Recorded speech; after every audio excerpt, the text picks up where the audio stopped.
সুপ্রিয় দর্শক, সবাইকে জানাচ্ছি আন্তরিক প্রীতি ও শুভেচ্ছা। আজকে আমরা হাজির হয়েছি আজগোনা ইউনিয়নের ঘাগরাই নামক একটি প্রত্যন্ত গ্রামে।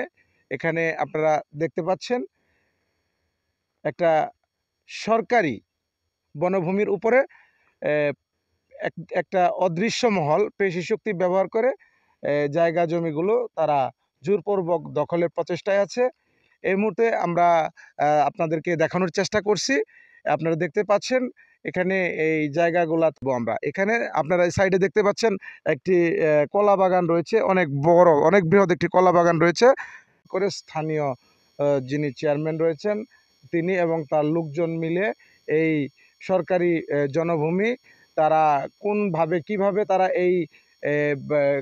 এই জায়গাগুলি তারা অন্যের কাছে ভাড়া দিচ্ছে বা দিয়েছে, এটা আমরা একটু জানতে চাই। এটা এলাকাবাসী আমাদেরকে জানান যে এই বিষয়টা একটু খতিয়ে দেখার জন্য, সেই সূত্রেই আমাদের আগমন ঘটেছে এখানে।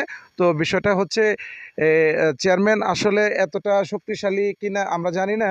আসলে অবৈধভাবে সে এই যে কার্যকলাপের সাথে সম্পৃক্ত, এই বিষয়টা আসলে মানে ন্যাক্কারজনক বলে আমরা মনে করছি।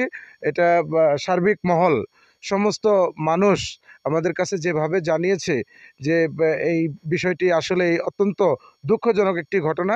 সরকারি সম্পদ কোনোভাবেই একজন স্থানীয় প্রতিনিধি চেয়ারম্যান কোনোভাবেই উনি এখানে কোনো হস্তক্ষেপ করতে পারেন না। এটা সম্পূর্ণ বনাঞ্চলের আওতায়, সম্পূর্ণ স্থানীয় যে বনভূমি অফিস রয়েছে, বনাঞ্চল অফিস রয়েছে, এটা সম্পূর্ণ সেই রেঞ্জের আওতায় পড়ে। আমরা যতটুকু জানি সেখানে চেয়ারম্যানের হস্তক্ষেপ সে কিভাবে, এখানে প্রায় 3 থেকে 4 একর জমি রয়েছে সরকারি সম্পত্তি।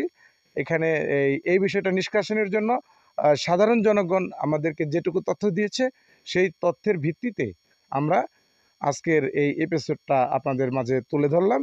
আপনারা সবাই ভালো থাকবেন। সবাইকে আন্তরিক প্রীতি শুভেচ্ছা জানিয়ে আজকের মতো এখানে বিদায় নিচ্ছি। ধন্যবাদ সবাইকে।